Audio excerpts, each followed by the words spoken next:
Capítulo 9. Lutar e combater.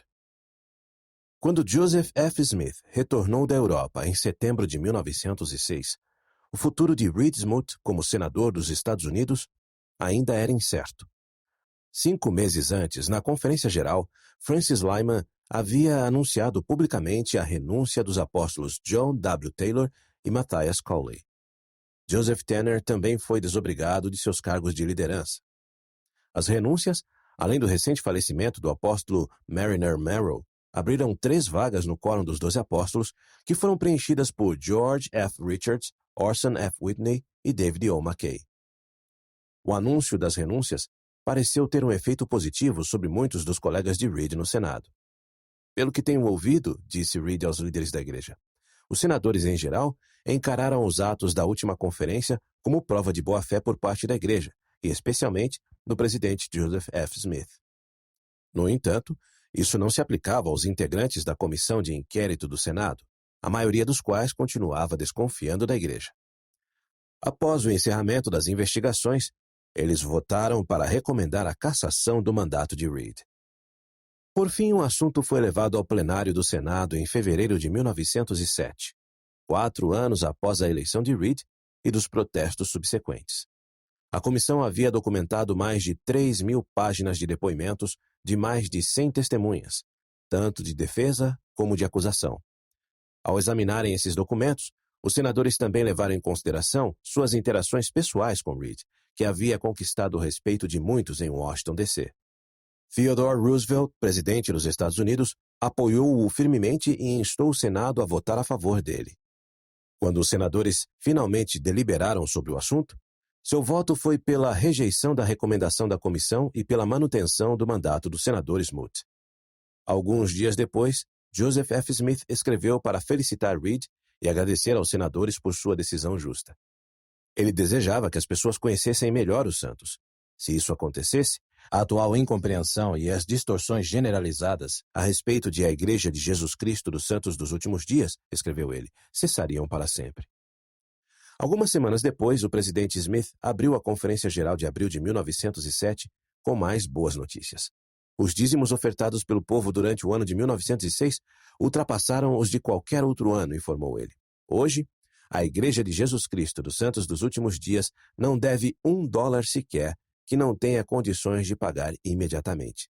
Finalmente, estamos em condições de arcar com todas as nossas despesas à vista.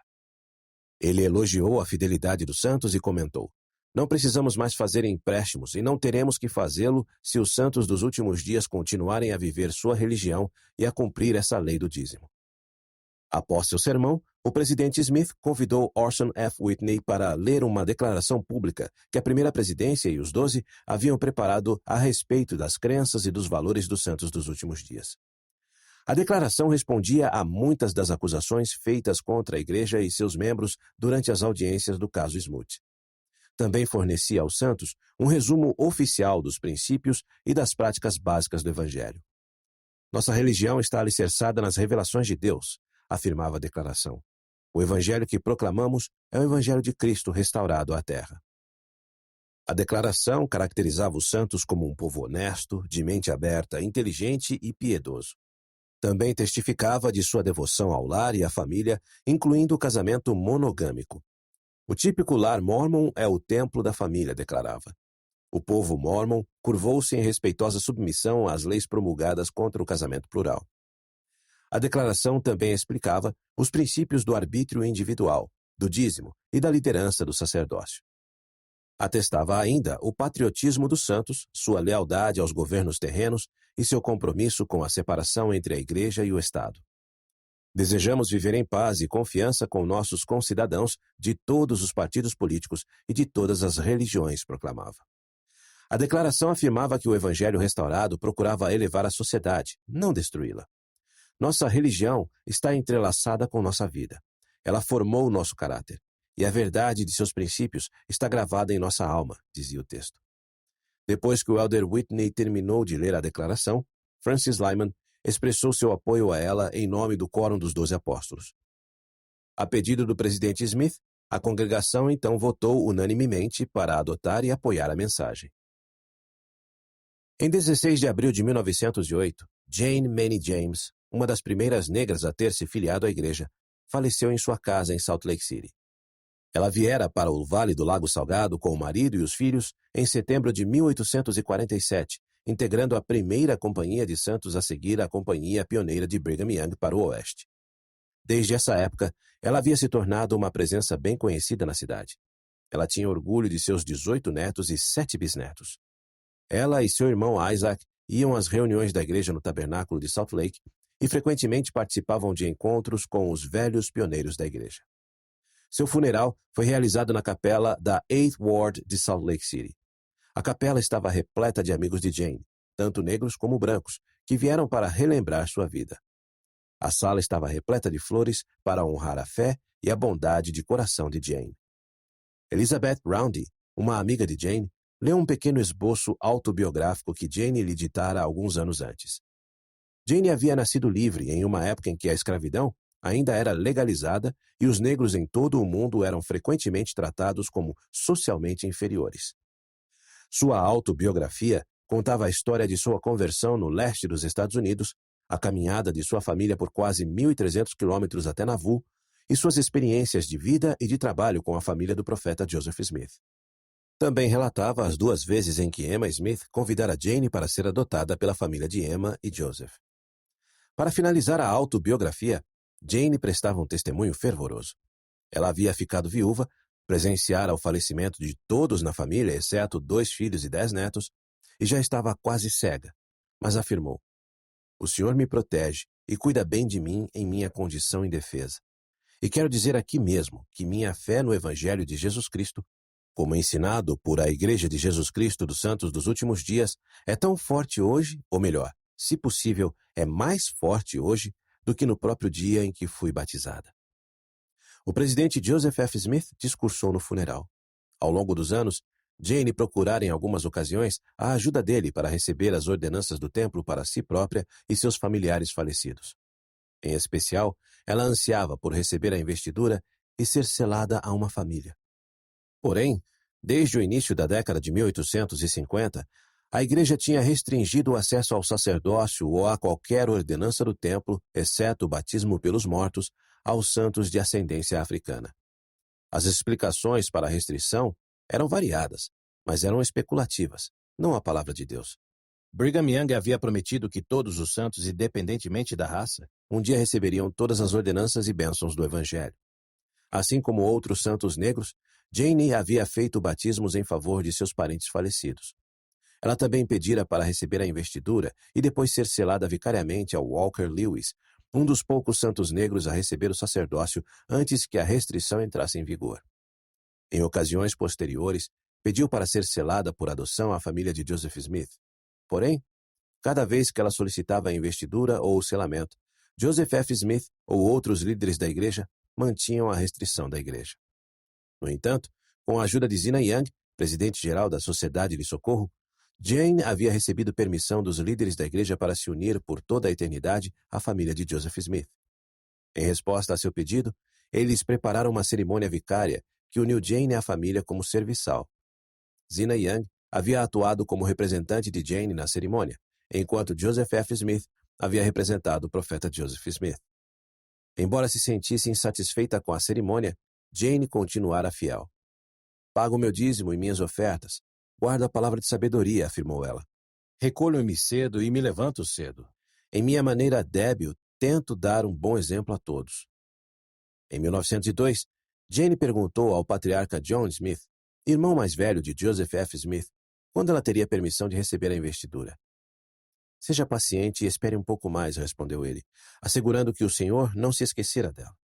Ele prometeu que a recompensa do Senhor para ela seria muito melhor do que ela podia imaginar. Até o final da vida, ela reteve a esperança de um dia poder receber todas as bênçãos do templo. Após o funeral, Jane foi sepultada no cemitério de Salt Lake City. Poucas pessoas foram mais reconhecidas pela fé e fidelidade do que Jane Manny James, dizia o obituário do jornal Deseret News. A despeito de sua humildade, ela tinha centenas de amigos e conhecidos. Em julho de 1909, o Salt Lake Tribune começou a publicar listas de homens que supostamente tinham iniciado novos casamentos plurais desde o manifesto. A primeira presidência e o Quórum dos 12 Apóstolos ficaram alarmados com as listagens. Joseph F. Smith imediatamente nomeou os apóstolos Francis Lyman, John Henry Smith e Heber J. Grant para investigar o assunto e disciplinar os santos que houvessem violado a norma da Igreja sobre o casamento plural desde o segundo manifesto. A investigação durou mais de um ano e resultou na excomunhão de 2 homens que recentemente haviam iniciado ou realizado novos casamentos plurais. A primeira presidência também enviou uma carta a todas as presidências de estaca, orientando-as a instruir os bispos a disciplinar os infratores do segundo manifesto. Consideramos que qualquer pessoa que viole essa importante norma e ação não só comete uma transgressão individual, mas também desonra a Igreja, escreveram eles. Mais ou menos na mesma época, a Pearsons, uma revista de grande circulação nos Estados Unidos, publicou uma série de artigos criticando a Igreja. Com base nas listas de novos casamentos plurais publicadas no Salt Lake Tribune, os artigos acusavam a Igreja de desonestidade e corrupção. Joseph F. Smith também ficou sabendo que outra revista popular, a Everybody's, planejava publicar uma série similar, escrita por Frank Cannon, filho de George Q. Cannon. Frank era ex-senador de Utah e já havia sido consultor da primeira presidência.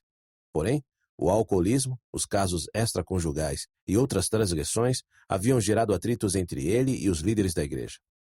Após a morte de seu pai, ele se tornou um crítico ferrenho da Igreja e de Joseph F. Smith, e suas palavras ganhavam credibilidade devido à sua reputação anterior entre os santos.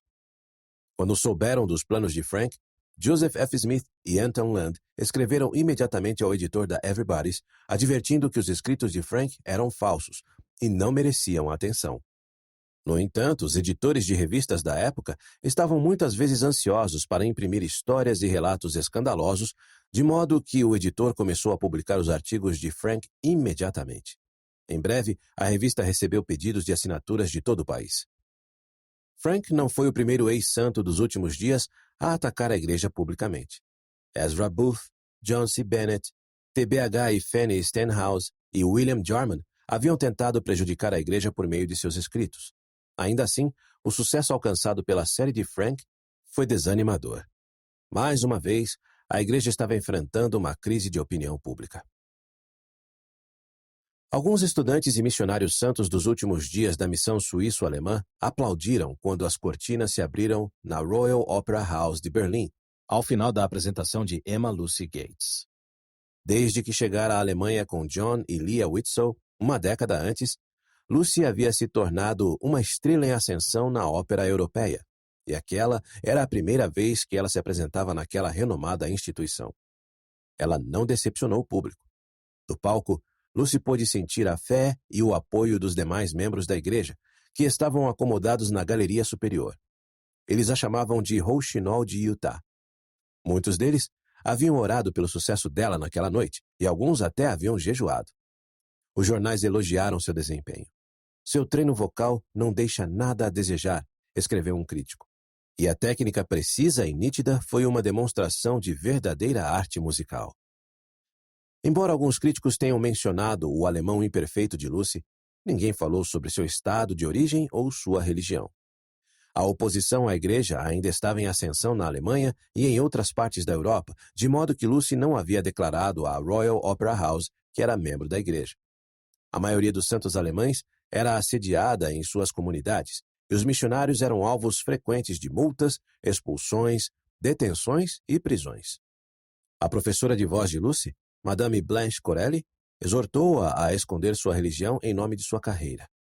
Ao escrever para casa, Lucy disse à mãe, Susan Gates, que relutantemente se identificou como protestante na Royal Opera House. Lucy não queria esconder sua fé, mas também não permitiria que seu futuro fosse definido pelo preconceito de outras pessoas. Susan apoiou a decisão, observando que ela havia falado com o presidente Smith sobre o assunto, e ele não se opôs ao fato de Lucy manter sua religião em segredo. O pai dela, Jacob Gates, também deu seu apoio. Você está fazendo isso por um bom motivo, escreveu ele, e não por se envergonhar do que sabe ser verdade. No início do segundo semestre de 1910, a oposição alemã à igreja piorou, deixando Lucy com medo de se reunir publicamente com os santos em Berlim. A polícia da cidade prendera recentemente 21 missionários, turistas e estudantes santos dos últimos dias. Quando as autoridades os puseram em liberdade 18 horas depois, os prisioneiros foram expulsos da cidade como estrangeiros indesejáveis. Apenas alguns poucos estudantes receberam permissão de permanecer, desde que não frequentassem a igreja nem pregassem o evangelho. Em setembro, após faltar por 3 semanas às reuniões da igreja, Lucy estava sentindo falta do convívio com outros santos e do sacramento. Ela sugeriu a realização de pequenas reuniões sacramentais para os santos americanos em Berlim, como havia feito com Leah e John em Göttingen. No entanto, como todas as reuniões religiosas tinham de ser registradas oficialmente na cidade, o pequeno grupo se reuniu em segredo. Em suas reuniões, os santos americanos partilhavam do sacramento, cantavam hinos e prestavam testemunho. Lucy tinha trazido vários livros da igreja consigo para Berlim, incluindo as Escrituras. Assim, na segunda vez que se reuniram, eles estudaram doutrina e convênios e passaram 1 hora falando a respeito da doutrina da ressurreição. Mas, por favor, não divulgue nada sobre isso, pediu Lucy à sua mãe em uma carta em que descrevia as reuniões. O governo alemão monitorava as notícias que vinham de Salt Lake City. Se um artigo sobre aquelas reuniões secretas aparecesse em um jornal de Utah e a polícia de Berlim tomasse conhecimento disso, Lucy e seus amigos correriam sério perigo. Podemos acabar na prisão, explicou ela. Portanto, por favor, que todos os que lerem isso tenham cuidado. Em janeiro e fevereiro de 1911, a revista McClure's, de Nova York, publicou um artigo em 2 partes sobre os casamentos plurais depois do manifesto, intitulado O Reavivamento da Poligamia Mórmon. Com a publicação desse artigo, agora a igreja estava sendo atacada por 3 revistas de grande circulação nos Estados Unidos. Milhões de pessoas tiveram acesso a essas reportagens. O artigo da revista McClure's estimava que cerca de 1.500 a 2.000 casamentos plurais haviam sido realizados nos 21 anos desde o manifesto. Na verdade, o número correto estava na casa dos 260, mas isso não impediu o autor de divulgar suas falsidades. Parece não haver a mínima probabilidade de que a prática se extinga no curto prazo, opinou ele. Na verdade, ele acreditava que havia tantos casamentos plurais sendo realizados entre jovens que a prática se manteria pelo menos por mais 50 anos. O artigo chamou a atenção do jornalista nova-iorquino Ike Russell, que havia crescido na igreja em Utah. Ele era neto do apóstolo Parley P. Pratt, e o tio de sua esposa era o presidente da missão na cidade de Nova York. Ike havia abandonado a fé na adolescência, mas acompanhava as notícias de Utah e tinha afeição pelos santos. Ike ficou irritado com tantas mentiras e falsidades no artigo da revista McClure's. Uma página trazia fotos de 7 apóstolos que haviam iniciado casamentos plurais após o manifesto. A legenda dizia: a igreja não excomungou nenhum deles por violar a revelação. Na verdade, 5 daqueles homens já haviam falecido, e os outros 2 eram John W. Taylor e Matthias Coley, que não faziam mais parte do quórum. O artigo também não mencionava que todos os apóstolos retratados, exceto um, haviam sido substituídos por monógamos. Ike escreveu para o editor da revista McClure's acerca dos muitos erros no artigo. Também enviou cartas para outras revistas, mas foi ignorado pela maioria dos editores. Ele então se sentiu inclinado a tentar algo diferente.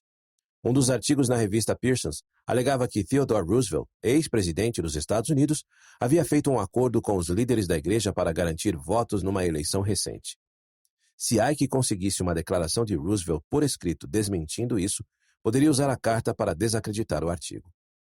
Ike se sentou e começou a datilografar. Estou escrevendo na esperança de que o senhor tenha a bondade de me ajudar a trazer à luz a verdade. Enquanto isso, na Inglaterra, o apóstolo e presidente da missão europeia, Roger Clausen, soube que o governo britânico estava lançando uma investigação sobre o trabalho missionário da igreja. Cientes dos esforços alemães para banir os missionários de suas cidades, alguns legisladores se perguntavam se os britânicos deveriam fazer o mesmo. Apesar de alguns jornalistas britânicos defenderem a tolerância religiosa em relação aos santos, muitas pessoas no Reino Unido ainda viam os missionários como representantes de uma igreja estrangeira que ensinava ideias estranhas e aliciava mulheres britânicas para o casamento plural. Os críticos da igreja alimentavam aqueles temores, minando o bom trabalho que as mulheres da igreja haviam feito como missionárias para corrigir concepções errôneas. Seguindo o exemplo de William Jarman, que ocasionalmente ainda dava palestras, outro ex-santo dos últimos dias americano estava em turnê pelo país, com um relato crítico de suas vivências na igreja. Outros críticos estavam publicando obras hostis e encabeçando a oposição aos Santos. No início de 1911, Roger escreveu ao ministro britânico do Interior, Winston Churchill, prometendo cooperar com o governo. Em caso de qualquer investigação, observou ele, estamos prontos e dispostos a lhe prestar toda a assistência possível. Churchill iniciou um inquérito sobre a igreja e seu trabalho missionário logo em seguida. Estou tratando o assunto com seriedade, disse ele ao parlamento. A oposição à igreja na Grã-Bretanha permaneceu constante no segundo trimestre do ano. Num domingo de abril, um grupo chamado Cruzada Anti-Mormon de Liverpool começou um motim na cidade de Birkenhead, onde cerca de 30 santos se reuniam em um salão. Impulsionados pela multidão, alguns desordeiros atacaram um grupo de policiais reunidos fora do salão. Outros atiraram pedras nas janelas. À medida que a violência aumentava, os policiais tentaram prender os agitadores, mas eles revidaram. Alguns participantes da turba entregaram aos missionários uma carta exigindo que deixassem Birkenhead dentro de 7 dias.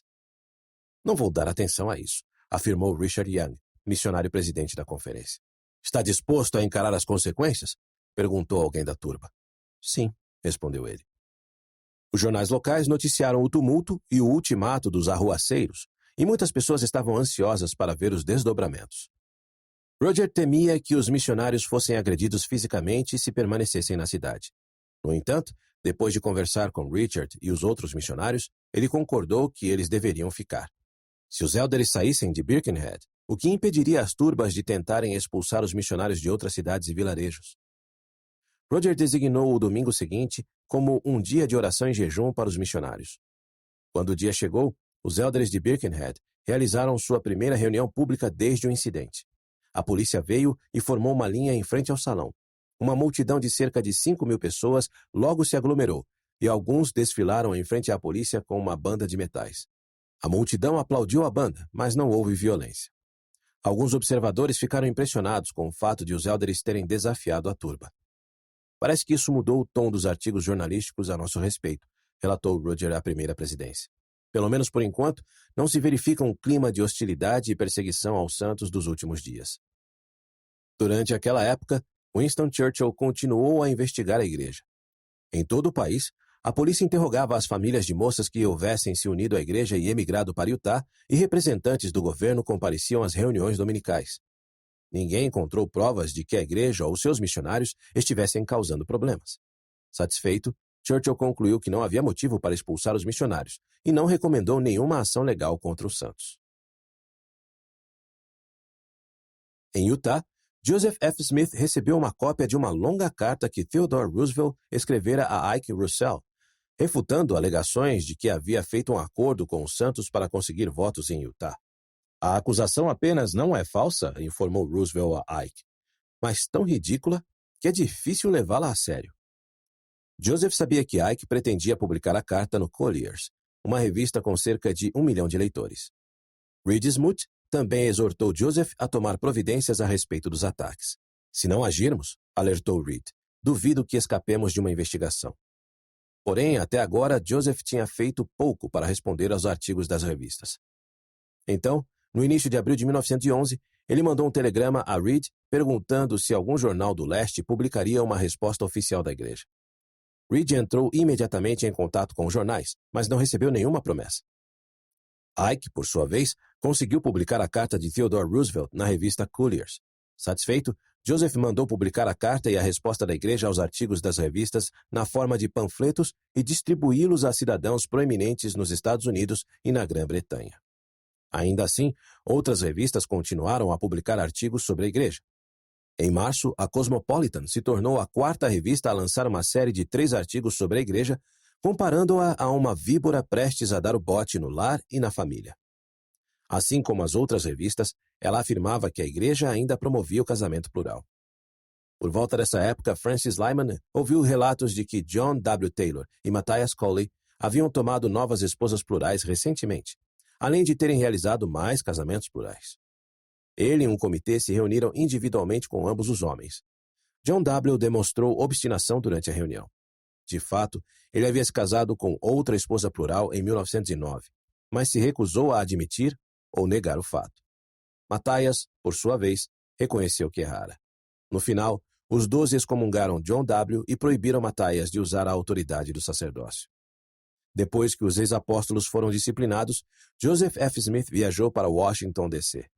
Enquanto estava lá, ele se encontrou com um repórter na casa de Reed e Ellie Smoot.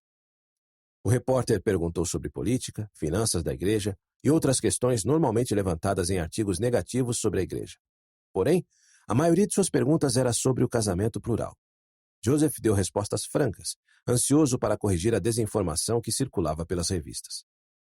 Hoje, a poligamia entre os Mormons é completamente reprovada e proibida pela igreja, declarou Joseph. Que prova temos de que a poligamia agora é terminantemente proibida pela igreja Mormon? Perguntou o repórter. A melhor demonstração de que estamos combatendo a poligamia com seriedade e rigor, respondeu Joseph, é o fato de o Sr. Taylor, ex-apóstolo da igreja e ex-membro do conselho governante, ter sido excomungado. A entrevista foi publicada no jornal alguns dias depois e foi seguida por outros artigos elogiosos sobre os santos. Tudo o que ouço são relatos favoráveis de sua visita aqui, disse Reed a Joseph. Acredito que o efeito foi extremamente positivo. As revistas logo perderam o interesse em publicar artigos críticos sobre a igreja. Alguns meses depois, Joseph escreveu a Ike Russell, refletindo sobre a recente comoção. Acreditamos que a opinião pública vai mudar, observou ele. Tivemos que lutar e combater desde o início, e não esperamos nada além de oposição, de uma espécie ou de outra, até que a vitória seja alcançada.